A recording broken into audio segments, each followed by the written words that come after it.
everybody, it's Matt. This is the 10-Minute Bible Hour podcast. And do you remember when we used to have fun on this program?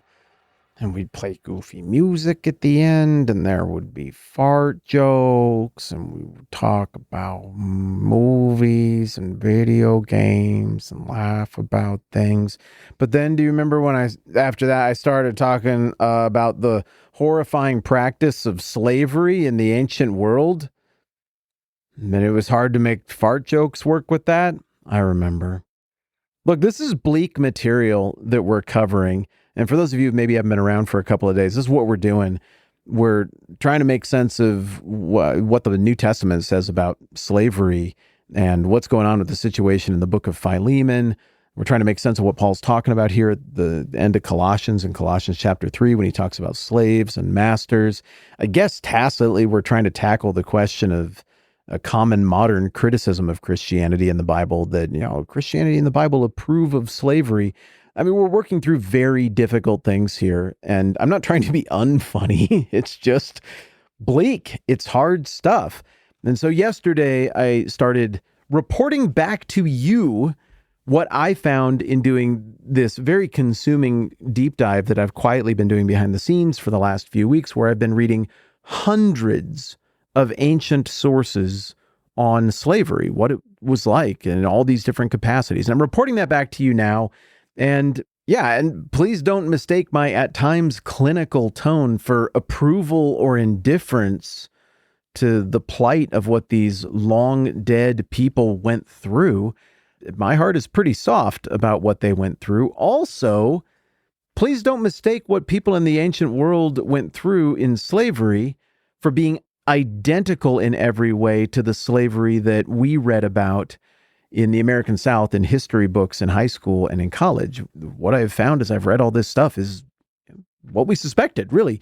These are very different things, and I'm becoming more and more convinced that if Paul wrote the New Testament, or the parts of it that he wrote, in 1859, and he wrote to a town in the American South and a slave owner in the American South, I think it would sound different than what he wrote speaking into this kind of slavery that I think could be just as evil as slavery in the American South at its worst right before the Civil War, but that I think had the capacity to be way more tame, and at times also to look way more like just a job or an alternative to slaughtering everyone you defeated on the battlefield, or an alternative to basically just post-birth abortion, which was an evil but yet common poverty-induced practice among the pagans in the ancient world. My point is, this is a complicated thing, and I'm trying to give it a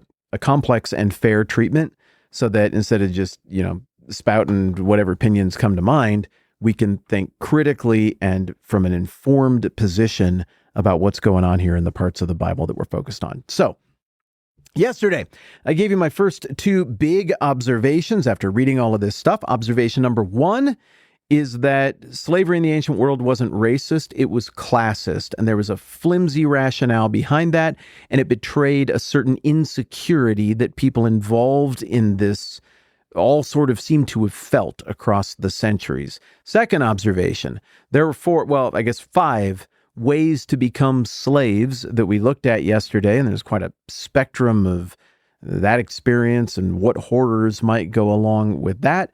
And observation number three that I want to share with you today is that all of this reading I've done gives me the impression that people in the ancient world felt like slaves were two things at once that are in conflict. A, they felt like slaves were morally incompetent. They were just less capable than you and me as free people of making moral decisions, of doing ethical things, of functioning with ethical patterns or in a principled manner. Like Aristotle, from the quote I read you yesterday, if somebody is capable of being enslaved, then they are by nature less. They are by nature a slave, and that's different than free people. So the assumption in the ancient world was slaves are A, morally incompetent, but B, absolutely expected to behave morally. And if you didn't, you're not getting the carrot. you're getting the stick, oftentimes quite literally. We'll get to that one later on. So this is one of those really weird, I mean, you've encountered this, right? In situations that you thought were unfair at work, or maybe in your upbringing, or on a team with a coach that frustrated you, a boss you didn't like, a situation where you feel like you're getting mixed messages, you're getting conflicting signals from somebody. Heck, maybe this is happening, in a dating relationship that you had. But, it's the old, give him the stick, don't give him the stick thing that I've referenced to you so many times over the years. Like, what do you want me to do? If I'm not capable, I'm pretending to be an ancient world slave now. If I'm not capable of making ethical decisions, why are you putting me on trial, finding me guilty, and then beating me for not making an ethical decision when no one was there to tell me what decision to make? At times it was the slaves who would raise these objections, but more so, this is just one of those kinds of contradictions that at times is latent underneath the bedrock of a society, where everybody knows the contradiction is there. No one is going to do anything about the contradiction, and it has a corrosive effect on the soul of civil society because everybody knows we have this really key thing about how we do law or culture or relationships or whatever that is a complete fraud and makes no sense, but we're not going to challenge it and we're not going to do anything about it. We're just going to move forward with it, I guess. Here's an excerpt that I think illustrates this. There's a guy who was a contemporary or close to contemporary of Aristotle. I don't remember the timeline perfectly, but we're talking, late 400s, early 300s BC here. The guy's name is Xenophon. You've probably heard of him. It sounds like it starts with a Z, but it starts with an X. And he wrote a book called The Householder. Aristotle, I think, also has a work called The Householder. But here in this work, you hear the otherwise brilliant Xenophon wrestling with that same corrosive tension that I just mentioned a minute ago. He's trying to figure out what the relationship is between the moral incompetence of slaves, but also how slaves seem to do better when they have good masters. But then also sometimes it doesn't work out like that. It almost sounds like he's scratching his head here. Here is what he has to say. It is hard to learn to do something well if the teacher's demonstration is bad. And when a master sets an example of carelessness, it is difficult for the slave to learn to be careful. In the larger context, he's not just talking about doing the work well, he's talking about ethics. To put it briefly, I don't think I can remember a case of good slaves belonging to a bad master. I do, however, know of bad slaves who belonged to a good master, and they're punished for it.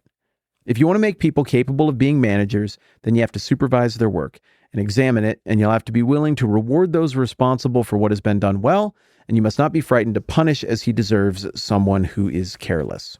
So clearly, Xenophon's solution to this is the solution that the ancient world seemed to embrace, and that all slave-holding civilizations embrace, which is, yeah, slaves probably generally are less morally capable than everybody else, but through beatings and threats, and maybe occasionally even rewards, you can get them to behave as though they were ethically competent in an imitation of actually ethically competent people, those being free people. We can't see each other when I do the podcast because there's no video component to this. So you can't see all of my body language and my eyebrows and my mocking faces.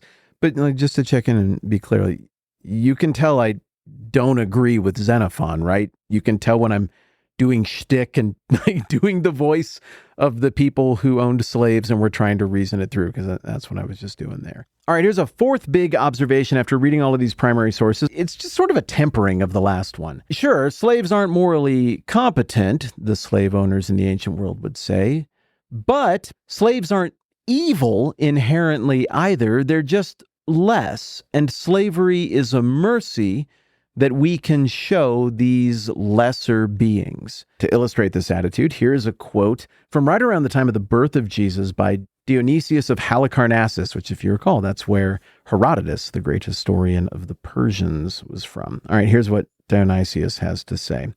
Since I have reached this part of my account, I think it's essential to describe the attitudes which the Romans had at that time toward their slaves. in case anyone should criticize either the king who first decided to give citizenship to people who had been enslaved or those who accepted such a law for abandoning sensible and fine traditions. The Romans obtained possessions of slaves through extremely legitimate procedures. Either they bought from the state those who were sold under the spear, so people, captured in war, as part of the booty, or a general would allow those who took prisoners of war to keep them together with the rest of the plunder, or else they obtained possession of slaves by buying them from others who were their owners as a result of one of these methods. But by allowing those who had lost their own country and their freedom in war and had been useful to those who had enslaved them or had bought them from their captors, to have both these things restored to them by their owners, neither Tullius, doesn't matter who that is, don't worry about it, who established the rule, nor those who accepted and continued it, considered that what they were doing could be criticized as shameful or harmful to the community. Most of them were given their freedom as a reward for good conduct. Then this was the best way of becoming independent of your owner. A small number bought their freedom with money they'd earned by working dutifully and honestly today. And even though we're getting a little bit on in time here, I want to read you just a bit more because this next paragraph from Dionysius demonstrates that the ancient world isn't one thing. These attitudes are moving. These laws are moving. Different assumptions are happening at different times. So Dionysius here just described when times, in his opinion, were good. That was a pretty good set of attitudes towards slavery there. The slaves aren't evil. They lost at war. They were born into it. Good masters took care of them, and eventually a whole bunch of people got freed anyway. Those were the good old days. But now he's going to contrast it with the bad old days, which he considers to be the times at which the New Testament starts, the time at which Jesus was born. He goes on, but this is not the situation today. Things are in a state of such confusion that the fine traditions of the Roman state are ignored and disgraced to such an extent that people now buy their freedom and immediately become Romans with money they've acquired through brigandage and robbery and prostitution and similar disreputable activities. Slaves who have advised and supported their owners in poisonings and murders and crimes against the gods or the community receive their freedom from them as a reward for the awful things they did.